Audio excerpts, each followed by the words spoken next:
Hi అండి. Welcome to హల్లీస్ kitchen. ఈ వీడియోలో మనం లేత ముంజులు ఈజీగా ఎలా ఒలుసుకోవచ్చో చూసేద్దాం. చూసారు కదా, ఈ ముంజులు అనేవి మనకి ఎండాకాలంలో చాలా విరివిగా దొరుకుతాయి. మనకి ఈ సమ్మర్ వేడికి బాడీలో ఉన్న టెంపరేచర్ మనకి చాలా ఎక్కువగా పెరిగిపోతూ ఉంటుంది. అలాగా ఈ ముంజులు మనం తినడం వల్ల బాడీ టెంపరేచర్ డౌన్ అయ్యి బాడీ కొంచెం కూల్ అవుతుంది. అలాగే చిన్నపిల్లలకి మనం ముంజులు పెట్టినప్పుడు లేత ముంజులు చూసి పెట్టామనుకోండి, వాళ్ళకి ఈజీగా డైజెస్ట్ అవుతుంది. అలాగే చలవ చేస్తుంది కూడా. సో, ఈ ముంజులు కొన్నప్పుడు మనం ముందుగా చేయాల్సింది ఏంటంటే, ముంజుల్ని మనం చక్కగా మంచి నీటితో బాగా క్లీన్ చేసుకోవాలి. మనము సాధారణంగా ముంజులు కొన్నప్పుడు లేత ముంజులు, ముదురు ముంజులు ఒక్కొక్కటి చేత్తో పట్టుకొని చూసి సెలెక్ట్ చేసుకుంటాం కదా! అలాగే అందరూ చేస్తారు. కాబట్టి కంటామినేట్ అయ్యే ఛాన్స్ అనేది చాలా ఎక్కువగా ఉంటుంది. కాబట్టి కొనిన తర్వాత మీరు మంచి నీళ్ళతో కడుక్కోవడం మాత్రం మర్చిపోవద్దు. చూసారు కదా! నేను ముంజులన్నింటినీ మంచి నీటితో క్లీన్ చేసుకున్నాను. సో, ఇప్పుడు మనం నార్మల్‌గా ముంజులనేవి ఎలా ఒలుసుకోవాలో చూద్దాం. ముంజుని ఇలా తీసుకొని మనం తొక్క కింద మన వేళ్ళతో అలాగే చూసారు కదా, ఇలా గోరు పెట్టి కింద నుంచి అలా మనం లూజ్ చేసుకుంటూ ఉంటే తొక్క అనేది ఆటోమేటిక్గా వచ్చేస్తుంది బయటికి. ఇది మనం నార్మల్గా ముంజులు ఒలుచుకునే పద్ధతి.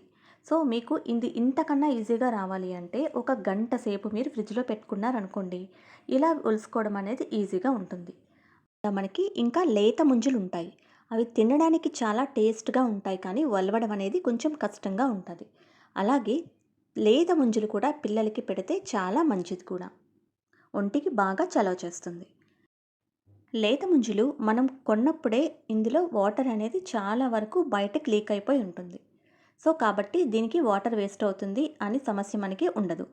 చూసారు కదా! చాకుతోని ఇలా లేత ముంజుని 2 చెక్కల కింద కట్ చేసుకోవాలి. తర్వాత ఒక్కొక్క చెక్కని మనం ఇలా అరచేతిలో తీసుకొని స్పూన్‌తో ఆ గుజ్జును మనం సపరేట్ చేసుకోవాలి. చూసారు కదా! స్పూన్‌తో ఇలా అడుగు నుంచి ఇలా తీసుకుంటూ ఉంటే మనకి ఈ గుజ్జు అనేది తొక్క నుంచి సపరేట్ అయిపోతుంది. చూసారు కదా! ఎంత ఈజీగా లేత ముంజుల్ని మనం ఒలిసేసుకోవచ్చో. ఇప్పుడు ఇంకొకసారి చూపిస్తాను. ఒకసారి చూసేయండి. ఇలా హాఫ్ చేసుకున్న ముంజుని చేత్తో పట్టుకొని స్పూన్‌తో అడుగు నుంచి అలా 4 వైపులా సపరేట్ చేసుకోవచ్చు. లేదు అంటే ఒక వైపు సపరేట్ చేసుకొని లోపలికి అలా ప్రెస్ చేసుకుంటూ తీస్తే మనకి ఈ ముంజు అనేది బయటికి విడిపోతుంది. చూసారు కదా! అంతేనండి. చక్కగా ఇలా ముంజులన్నీ ఒలిచేసుకొని తినేయొచ్చు. చూసారు కదా! లేత ముంజులు చక్కగా ఈజీగా ఎంత బాగా ఒలిసేసుకోవచ్చో. అలాగే అంతే ఈజీగా నేను మిగతా ముంజులన్నింటినీ ఒలిచేసుకున్నాను. చూసారు కదండీ! ఈ వీడియో మీకు నచ్చింది అనుకుంటున్నాను. వీడియో నచ్చినట్లయితే లైక్ చేయండి. అలాగే please subscribe my channel. Thank you for watching.